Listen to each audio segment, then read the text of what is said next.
From the NASDAQ market site in Times Square, I'm Jill Malandrino for The Street with Bravo TV's stars of $1 Million Listing New York. Thanks for joining us, guys. I want to know why you are better than any of the brokers in New York. We'll start with you, Patrick. Better than these two? That's easy. Because I work twice as hard. Go down the line. Well, myself, because I pretty much cold call everybody at the same time over and over again to just get a real understanding about what's happening on the market. So that puts me ahead on the game.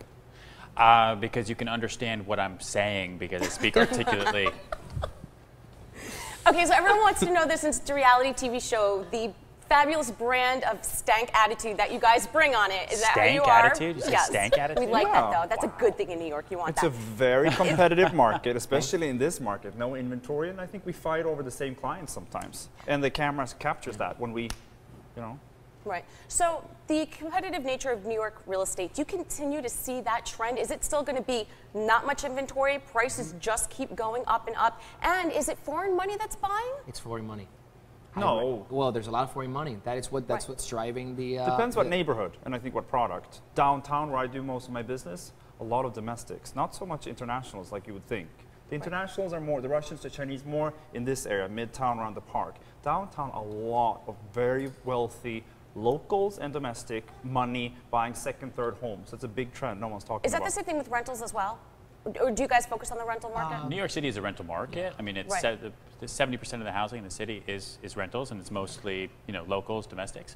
But to speak more about the foreigners, I mean, I think the foreigners are the ones who jump-started the market, right? They're the ones that kind of lit the fire for the fuse because they were operating on on currency and exchange rates, right? And the fact that New York was still worldly, very, very cheap, and then everybody else catches on. So once they sparked it, now everybody in the area is saying, you know what, I got to jump on it before things get too expensive, before interest rates get too high.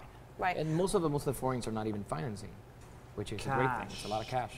A lot of cash. Well, I mean, interest rates are so low right now, but even in the segment that you guys operate in, if it goes up another 0.5%, 2%, is that really going to impact your buyer?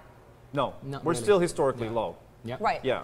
And most of the reason why they do the cash buy is just they want to park money, they want to preserve capital. So for them to actually just get money outside from Argentina or Mexico or Brazil, it's regardless of the fact that they can get less than a 5% cap, they're still parking money in a stable economy or stable I'll say city. something bold, which is New York is really undervalued and has been for a long time.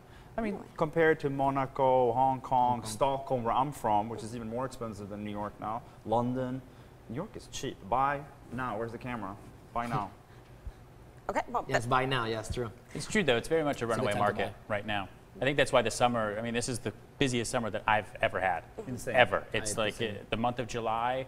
Like I didn't even take a 4th of July holiday because you just couldn't. Right. Because there's too many people coming in, too many people needing to jump now because everyone's afraid of what the interest rates are going to be like in September. And because there's no inventory, everyone's saying, you know what, let's put our vacation on hold. I need a home.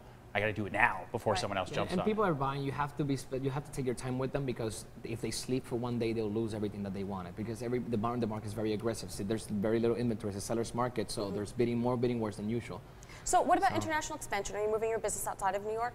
Yes. Yes, I have a company in Sweden, the #1 real estate company in Sweden. I have 3 offices, opening my 4th, and then we're opening in London.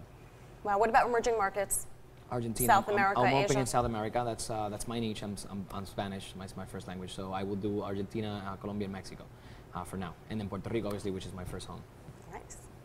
And you're sticking strictly with New York? Boston, maybe Texas. Texas seems to be a hot market because you don't have the estate taxes there, so you have a No, I lot was of kidding. big money. I mean, New York is an international city, so we all work internationally. I mean, we get calls all day long specifically because of the show and because of our our viral outreach from Asia, from Russia, from South America. Right. I don't have plans to make an office anywhere else. But you had this Venezuelan client in one of the episodes. Yeah, you can no, I come understand. work for me in my office. Ooh. You can clean his shoes in the morning. That's what he wanted to say. True. He'd like that. And on that note, thank you very much, guys.